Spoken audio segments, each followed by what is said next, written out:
ഇൻസ്റ്റഗ്രാമിൽ സ്ക്രോൾ ചെയ്യണതിലിടക്ക് ഷവായ ചിക്കൻ എന്ന് പറഞ്ഞുള്ള റെസിപ്പി കണ്ടിട്ട് ഒരു വീഡിയോ ഉണ്ട്. അപ്പൊ അതേപോലെ ഒന്ന് ട്രൈ ചെയ്ത് നോക്കിയാണ്. ആദ്യം തന്നെ നമുക്ക് മിക്സിയുടെ ജാർ എടുത്തിട്ട് അതിനകത്തേക്ക് നമ്മൾ തക്കാളി ഇട്ട് കൊടുക്കുക, മല്ലിയില, വെളുത്തുള്ളി, ചെറിയ ഉള്ളി, കുറച്ചു നേരം വെള്ളത്തിലിട്ട് വെച്ചിട്ടുള്ള ചുവന്ന മുളകുണ്ട്, മഞ്ഞൾപ്പൊടി, മല്ലിപ്പൊടി, ഗരം മസാല, സുർക്ക, വിനാഗിരി എന്നൊക്കെ പറയട്ട സംഭവം, ഉപ്പ്.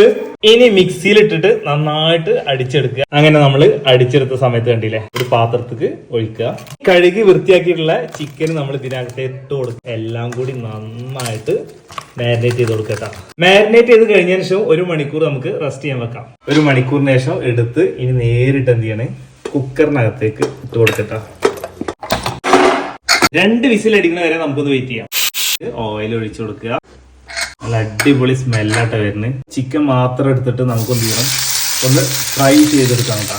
ചിക്കനൊക്കെ പൊരിച്ചു കഴിഞ്ഞതിന് ശേഷം അതേ ഫ്രൈ പാനിലേക്ക് ഓയിൽ കുറച്ച് ബാക്കിയൊക്കെ ഉണ്ട്, അതിനകത്തേക്ക് നമ്മൾ പുഴുങ്ങിയെടുത്തതിന് ശേഷം ബാക്കി വന്ന ഇതൊന്ന് കുറുകി വരണം കേട്ടോ. കുറുകി വരാൻ ഇത്തിരി ടൈം എടുത്ത കാരണം, പിന്നെ നന്നായിട്ട് ലൂസായ കാരണം നമ്മൾ ഇത്തിരി എന്ത് ചെയ്തതിന് കോൺഫ്ലവർ കൂടി ചേർത്ത് കൊടുക്കണം കേട്ടോ. ഒരു ലോ ഫ്ലെയിമിൽ എന്ത് ചെയ്യാം, ഒന്നുകൂടി മിക്സ് ചെയ്തെടുത്താൽ സംഭവം റെഡി. സംഭവം കൊള്ളട്ടാ. നമ്മൾ ഹോട്ടലിൽ പോയിട്ട് മസാല ഷവായ കഴിക്കുന്ന ആ ഒരു ടേസ്റ്റ് ഒരിക്കലും ഇതിൽ പ്രതീക്ഷിക്കരുത്. അതിന്റെ അടുത്ത് പോലും എത്തൂല. ഷവായ ചിക്കൻ എങ്ങനെയുണ്ട്?